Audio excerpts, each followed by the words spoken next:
The Lord be with you. And with your spirit. A reading from the Holy Gospel according to Matthew. Glory to you, O Lord.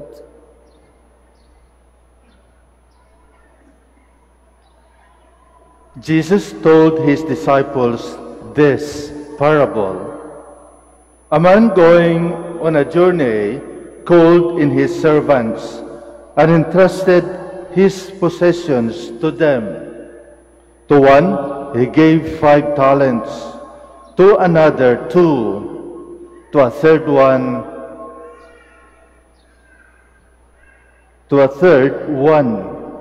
to each according to his ability. Then he went away. Immediately, the one who received 5 talents went and traded with them and made another 5. Likewise, the one who received 2 made another 2. But the man who received 1 went off and dug a hole in the ground and buried his master's money. After a long time, the master of those servants came back and settled accounts with them. The one who had received 5 talents came forward, bringing the additional 5. He said, "Master, you gave me 5 talents. See, I have made 5 more." His master said to him, "Well done, my good and faithful servant. Since you were faithful in small matters, I will give you great responsibilities. Come, share your master's joy." Then the one who had received 2 talents also came forward and said, "Master, you gave me 2 talents. See, I have made 2 more." His master said to him, "Well done, my good and faithful servants. Since you were faithful in small matters, I will give you great responsibilities. Come, share your master's joy." Then the one who had received the 1 talent came forward and said, "Master, I knew you were a demanding person, harvesting where you did not plant and gathering where you did not scatter. So out of fear, I went off and buried your talent in the ground. Here it is back." His master said to him in reply, "You wicked, lazy servant. So you knew that I harvest where I did not plant and gather where I did not scatter. Should you not have put my money in the bank so that I could have got it back with interest on my return? Now, then, take the talent from him and give it to the one with 10. For to everyone who has, more will be given, and he will grow rich. But from the one who has not, even what he has will be taken away.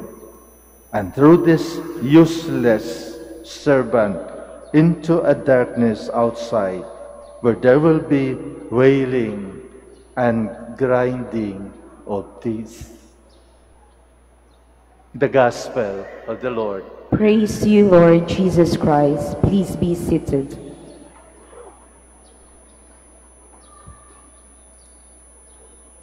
Pagtanungin natin ang ating sarili, mapagkatiwalaan ba ako?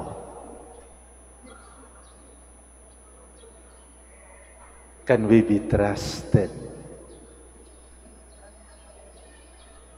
Ang tiwala ay sa nagbibigay. Bibigay niya anuman ang kailangan kapag may tiwala siya sa tao. Pagkatapos ginawa ng Diyos ang tao, Pagkatapos, inihanda ng Diyos ang lahat-lahat ang paraiso para sa tao. At nung nagawa na ng Diyos ang tao, ipinagkatiwala ng Diyos sa tao ang kanyang ginawa. Kaya sa unang pagkakataon, ang buhay ng unang tao ay nasa paraiso. Wala silang problema. Kasi pinagkatiwala ng Diyos sa kanila ang kagandahan, ang lahat-lahat ng pangangailangan, walang sakit. Ngunit may kondisyon ang Diyos sa kanila na sana gawin nila ang karapat-dapat, sundin nila ang kalooban ng Diyos. Ngunit anong nangyari? Naniwala sila sa kanilang sarili. Naniwala sila sa demonyo, sa pang-akit ng demonyo. Huwag niyong sundin yun. Gawin niyo ang naisip niyo. At anong nangyari? Ayan. Dahil hindi nila sinunod ang utos ng Diyos, pinarusahan sila at nawala ang paraiso sa kanila. Sinabi ng Diyos, mabuhay lamang sila kapag sila ay magtrabaho. Out of their sweat, they could eat. At nawala na yung privilege sa kanila. Nagkakasakit na sila. Naramdaman nila ang hirap. At kailangan magbanat sila ng buto upang mabuhay. Iyon ay dahil nawala ang tiwala ng Diyos sa kanila.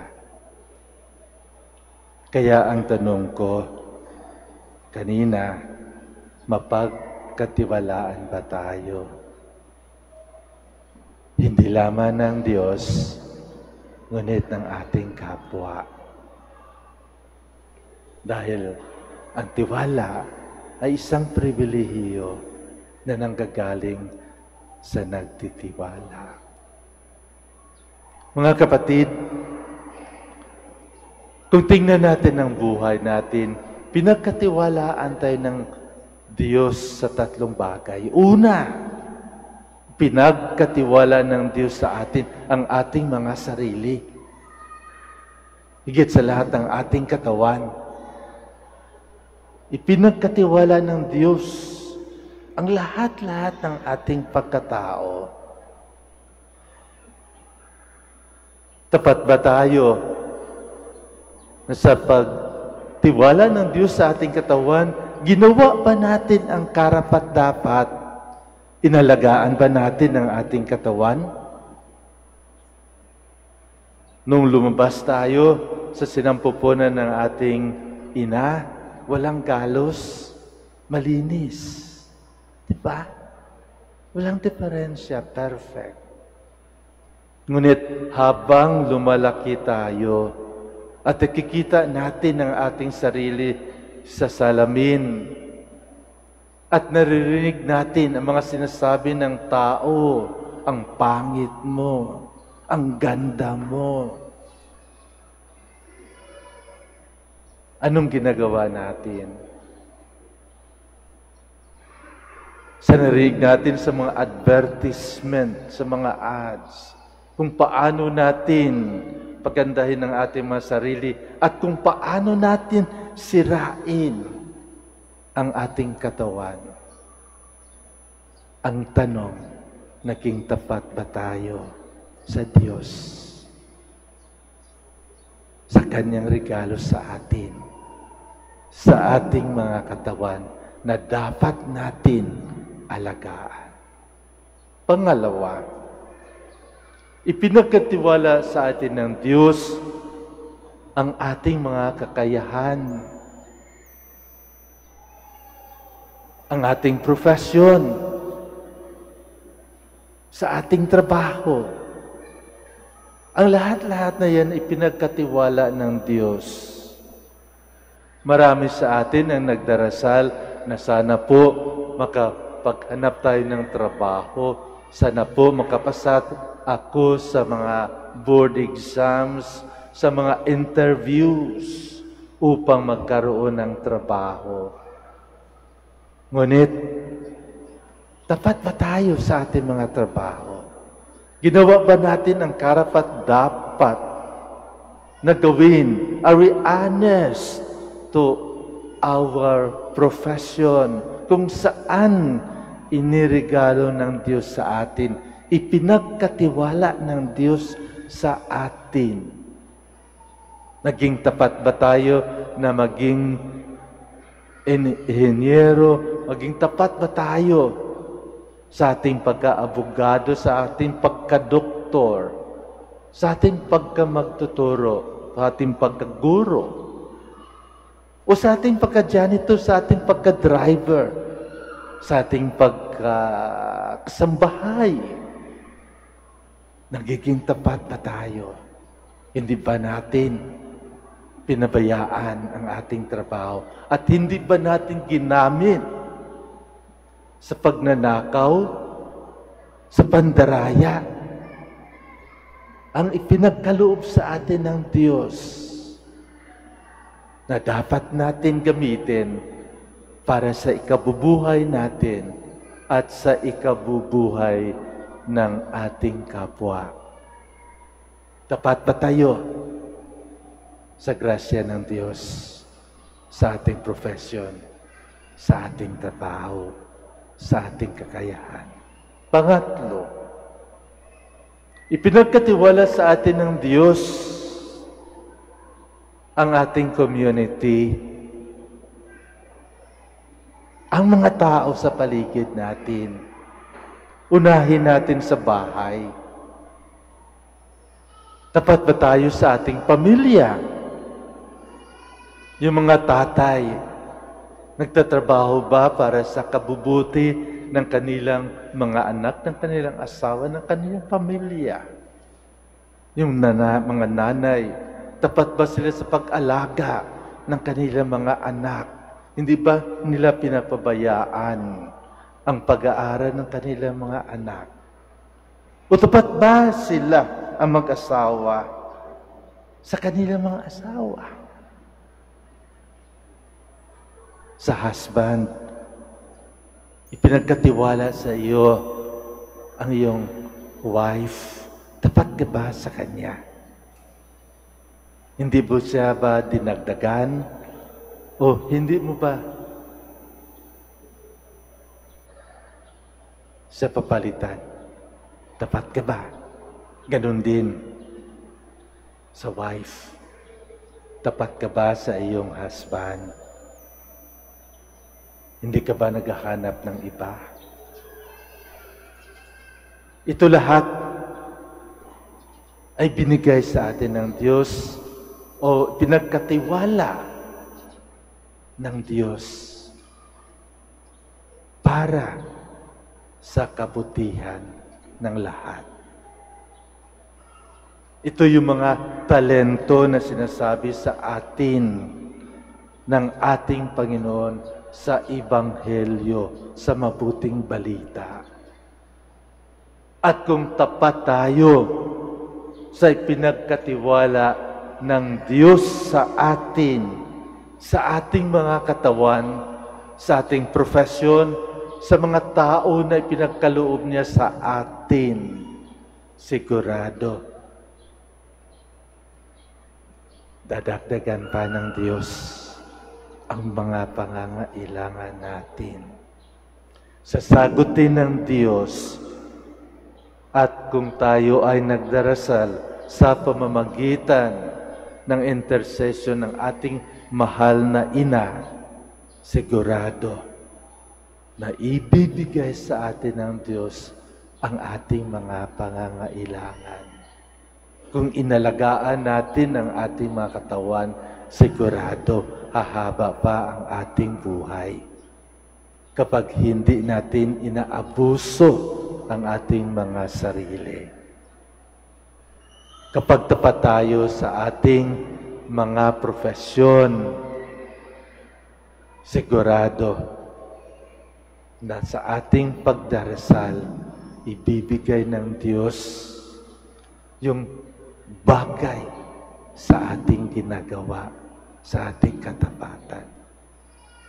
At sigurado ako, napahabain pa ng Diyos ang ating buhay kung nakita niya na sa pamagitan ng ating pag-aalaga sa mga tao, kung nakikita ng Diyos ang kabutihan natin sa ating kapwa, sigurado na pahahabain pa ng Diyos ang ating buhay dahil tayo ay gagawin ng Diyos na extension ng Kanyang pagmamahal sa atin, sa mga tao. We will be the agents of that generosity of God to other people. We will be the extension of that compassionate love, of that mercy that the Father has to other people. Kaya, mga kapatid, magpasalamat tayo. At present, binibigyan na tayo ng pagkakataon ng Diyos. Gamitin natin ang tiwala niya dahil pagbalik niya, katulad sa ating Ebanghelyo, God will ask for an accounting. At tatanungin tayo, anong ginawa mo sa iyong katawan? Inalagaan mo ba o inabuso mo ang iyong katawan? Anong ginawa mo sa iyong profesyon? Nagiging corrupt ka ba? O nagiging kriminal? O tinulungan mo na makaahon ang mga mahihirap at naghihirap mong mga kapatid, kapwa? At ganun din, tatanong sa atin, anong ginawa mo sa community mo? Anong ginawa mo sa neighbors mo? Anong ginawa mo sa pamilya? At ito lahat ay tatanong sa atin. Kung tayo ba ay nagiging tapat sa ipinagkatiwala niya sa atin. Kaya tanungin natin muli ang ating mga sarili.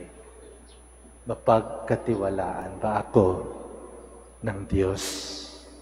At mapagkatiwalaan din ba ako ng aking kapwa?